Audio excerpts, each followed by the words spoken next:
ராகி மாவை வந்து நல்லா தண்ணி ஊற்றி கரைச்சிக்கணும். நம்ம வந்து ஈவினிங் வந்து நைட் வந்து கூழ் செய்ய ரெடி பண்ண போகிறோம் அப்படின்னா, நம்ம மார்னிங்கே வந்து மாவை நல்லா தண்ணி ஊற்றி கரைச்சி புளிக்க வச்சிடணும். ஒரு 6 மணி நேரம் இல்லைன்னா 8 மணி நேரம் நல்லா புளிக்கணும் மாவு. நம்ம வந்து காலையில் கூழ் ரெடி பண்ண போகிறோம் அப்படின்னா, நைட்டு வந்து மாவை கரைச்சி நல்லா ஒரு பாத்திரத்தை போட்டு மூடி வச்சிட்டோம்னா நல்லா புளிச்சிடும். நம்ம வந்து ஒரு 2 டேபிள் ஸ்பூன் இல்லைன்னா ஒரு 3 டேபிள் ஸ்பூன் பச்சரிசி அந்த குருணா மாதிரி இருக்கும் இல்லையா, அதை எடுத்துக்கணும். நல்லா ஒரு பாத்திரத்தில் வந்து நல்லா தண்ணி ஊற்றி நல்லா கொதிக்க வச்சுட்டு நம்ம அந்த அரிசியை போட்டு நல்லா வேக வைக்கணும். அந்த அரிசி வந்து நல்லா வெந்த உடனே நம்ம வந்து இந்த மாவு புளிச்சு ரெடியாக இருக்குது இல்லையா, கரைச்சி வச்ச மாவு, அதை வந்து இந்த பச்சரிசி அந்த குருணா பச்சரிசி நல்லா வெந்ததுக்கப்புறம் அதை வந்து நல்லா அதில் வந்து நம்ம இந்த கரைச்சி வச்சதை ஊற்றி நல்லா நம்ம கிண்டிக்கிட்டே இருக்கணும். அது நல்லா திக்காகிற வரைக்கும் கிண்டிகிட்டே இருக்கணும். தேவையான அளவு உப்பு சேர்த்துக்கோங்க.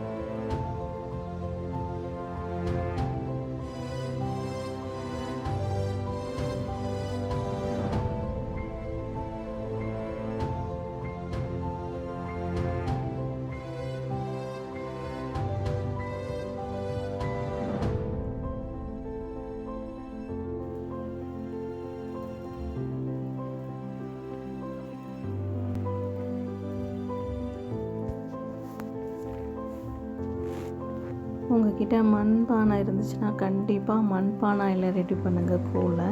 கூழ் வெந்துச்சான்னு பார்க்குறதுக்கு நம்ம கையை வந்து ஈரப்படுத்திக்கிட்டு அந்த கூழ் வெந்துச்சான்னு நம்ம அதை தொட்டு பார்த்தோம்னா நம்ம கையில் அது ஒட்டாமல் வரும். அப்போனா கூழ் வந்து நல்லா வெந்துருச்சு அப்படின்னு சொல்லி அர்த்தம். அந்த ஸ்டேஜில் வந்து நம்ம வந்து அடுப்பை ஆஃப் பண்ணிக்கலாம்.